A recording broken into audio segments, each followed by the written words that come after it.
কয়েক দফা তারিখ পরিবর্তন আর প্রকাশকদের বিভক্তি মিটিয়ে অমর একুশে বইমেলার দুয়ার খুললেও স্টল নির্মাণের ঠুকঠাক শব্দ আর স্টল গোছানোর ব্যস্ততার মধ্যেই কাটছে প্রকাশনীগুলোর।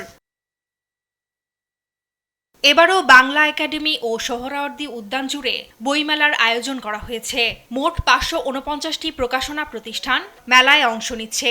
এর মধ্যে বাংলা একাডেমি প্রাঙ্গণে 81টি এবং সোহরাওয়ার্দী উদ্যান অংশে থাকছে 468টি প্রকাশনা প্রতিষ্ঠানের স্টল। মেলার দ্বিতীয় দিন শুক্রবার ছুটির দিন সকালে জনসমাগম কিছুটা কম থাকলেও বিকেল থেকেই আসতে শুরু করে বইপ্রেমীরা। অনেকেরই অভিযোগ প্রস্তুতির ঘাটতি রয়েছে কর্তৃপক্ষের।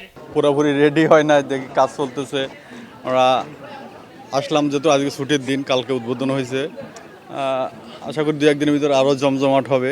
রাস্তাঘাট হয়তো একটু প্রবলেম আছে, কিন্তু সেটা তো আসলে আমার দেখার কথা না। আমি তো স্টল ঘুরবো, আমি বই দেখব, লেখা দেখব, লেখকদের সঙ্গে কথা বলবো।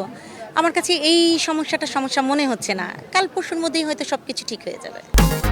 প্রাণ লাচ্ছি, খুব খাচ্ছি, আরাম পাচ্ছি। প্রকাশনীগুলো আর লেখকরা বলছেন সঠিক সময়ে মেলা শুরু না হওয়ায় প্রত্যাশিত সাড়া পাচ্ছেন না তারা। মেলাটা একটু লেট করে শুরু হইলো, সো সব মিলিয়ে মানে যতটা হওয়া দরকার ছিল ততটা না, বাট আমরা প্রত্যাশী। এদিকে ছুটির সকালে শিশুদের কলকাকলিতে মুখর অমর একুশে বইমেলা। আজ অনুষ্ঠিত হলো মেলার প্রথম শিশু প্রহর।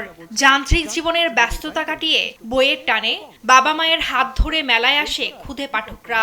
তো সেখান থেকে আমি 2টি বই কিনেছি, তার সঙ্গে এখানে কার্টুন অনেকগুলো, আমার মজা পেয়েছি অনেক। আমি 6টি বই কিনেছি। এটা দেখে আমার খুব ভালো লেগেছে। আমি আশা করি যাতে পরের বছর এরকম হয়। আমি আমার আম্মুর সাথে এসেছি। এবারের বইমেলা চলবে আগামী 15 মার্চ পর্যন্ত।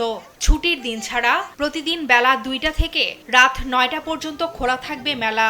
আর ছুটির দিন বইমেলা বেলা 11টা থেকে শুরু হয়ে চলবে রাত 9টা পর্যন্ত। ফারজানা আফরোজ টুম্পা, নিউজ ডেস্ক, দেশ টিভি।